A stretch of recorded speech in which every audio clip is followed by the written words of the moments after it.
आज भारतात लाखो लोक यूट्यूब चॅनलवर व्हिडिओ टाकत आहे आणि त्यावरून इन्कम हे 5 ते 10% लोक कमवत आहे. पण बाकीचे लोक का बरं अडकलेले आहे? यूट्यूबवरून योग्य पद्धतीने पैसे कसे तुम्ही मिळवू शकता याबद्दलची संपूर्ण इन्फॉर्मेशन मी आजच्या या व्हिडिओमध्ये टाकलेली आहे. नमस्कार, मी पूजा तुमचं आपल्या या यूट्यूब चॅनलमध्ये मनापासून खूप खूप स्वागत करते. तुम्हालाही यूट्यूब चॅनल ओपन करायचं आहे का? तुम्ही इन्कम कमवायचा विचार केला आहे का? तर आजचा हा व्हिडिओ तुमच्यासाठी खूप जास्त उपयोगाचा ठरणार आहे. तर व्हिडिओ शेवटपर्यंत नक्की बघा. व्हिडिओ आवडल्यास व्हिडिओला लाईक करा. चॅनलमध्ये नवीन असाल तर चॅनलला सबस्क्राईब करायला विसरू नका. बेल आयकॉन दाबायलाही विसरू नका. चला तर वळूया आपण आजच्या महत्त्वाच्या टॉपिककडे. यूट्यूब पैसे कधी देतो? यूट्यूब तुमच्या व्हिडिओ टाकल्यावर तुम्हाला पैसे देत नाही. तुमचे सबस्क्रायबर झाल्यावरही तुम्हाला लगेच पैसे देत नाही. पैसे कुठे देते? जिथे तुमची व्हॅल्यू दिसत असेल, तुमचं कंटेंट लोकांना आवडत असेल, व्हॅल्यू देणारं वाटत असेल, प्रॉब्लेम सॉल्व करणारं लोकांना कंटेंट वाटत असेल, लोकांना तुमचं कंटेंट आवडत असेल, एंटरटेनमेंट तुमचं कंटेंट लोकांना करत असेल, तेव्हाच यूट्यूबकडून तुम्हाला पैसे मिळायचे चान्सेस हे जास्त वाढतात. एंगेजमेंट ऑडियन्ससोबत तुमची कशी आहे? लोक तुमच्या व्हिडिओवर किती कमेंट्स करत आहे, किती लाईक करत आहे, किती शेअर करत आहे, या सगळ्या गोष्टी ठरवतात तुमचं इन्कम तुम्हाला किती होणार आणि होणार की नाही होणार. आता यूट्यूब मनी फॉर्म्युला काय आहे? अटेन्शन, ट्रस्ट आणि मनी. अटेन्शन मिळवा, ऑडियन्सकडून ट्रस्ट बिल्ड करा, तुमचे चॅनल आपोआपच ग्रो होईल.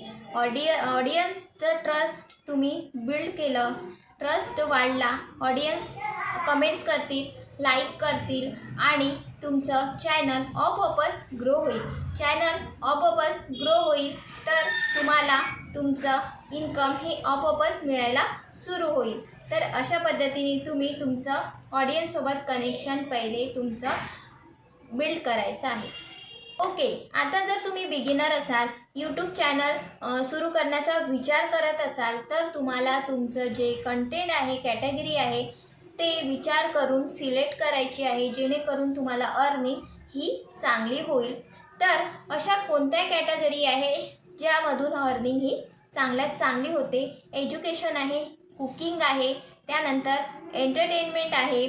अशा ज्या कॅटेगरीज आहेत त्यामधून इन्कम हे जास्त प्रमाणात होते आणि ॲड्स अशा कॅटेगरीला, कंटेंटला जास्त लागतात. त्यामुळे अशा कॅटेगरी तुम्ही निवडायला पाहिजे तुमचं यूट्यूब चॅनल जर तुम्ही सुरू करण्याचा विचार करत असाल तर. आता यूट्यूब मॉनिटायझेशन नंतर आपण आपलं इन्कम हे कसं वाढवायचं आहे? यूट्यूब मॉनिटायझेशन झाल्यावरही तुम्हाला तुमच्या फक्त ॲड्सवर डिपेंड राहायचं नाही. स्मार्ट क्रिएटर काय करतात? लाँग व्हिडिओ टाकतात.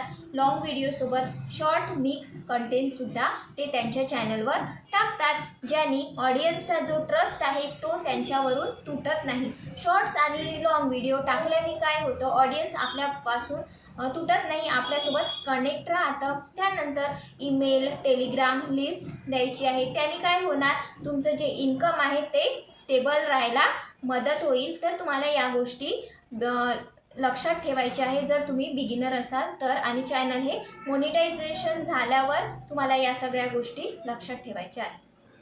त्यानंतर रिअलिस्टिक इन्कम एक्सपेक्टेशन काय आहे? आता तुम्हाला खरं सांगते काय आहे ते. एका दिवसात इन्कम मिळणार नाही. एका दिवसात तुमचं चॅनल ग्रो होणार नाही.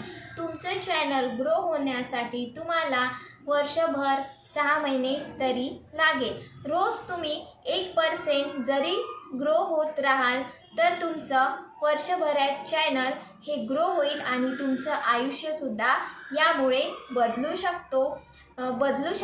तर तुम्हाला कन्सिस्टंट राहायचं आहे. तुमची लिंक कुठेच तुटू द्यायची नाही आहे, कुठल्याच कारणाने लिंक तुटू द्यायची नाही आहे. जर तुम्ही लॉंग व्हिडिओ कुठल्या कारणाने नाही टाकू शकत आहे, पण तुम्हाला शॉर्ट व्हिडिओ हे टाकत राहायचे आहे. रोजचे तुम्हाला 2 ते 3 शॉर्ट्स टाकायचेच आहे, ज्याने ऑडियन्स तुटणार नाही, व्ह्यूज हे कमी होणार नाही. आजचा व्हिडिओ तुम्हाला आवडला असेल तर व्हिडिओला लाईक करायला बिलकुलही विसरू नका. चॅनलवर नवीन असाल तर चॅनलला सबस्क्राईब करायला विसरू नका. बेल आयकॉन नक्की दाबा, कमेंट्स नक्की करा. अशाच युजफुल व्हिडिओसोबत भेटू नेक्स्ट व्हिडिओमध्ये. थँक्यू.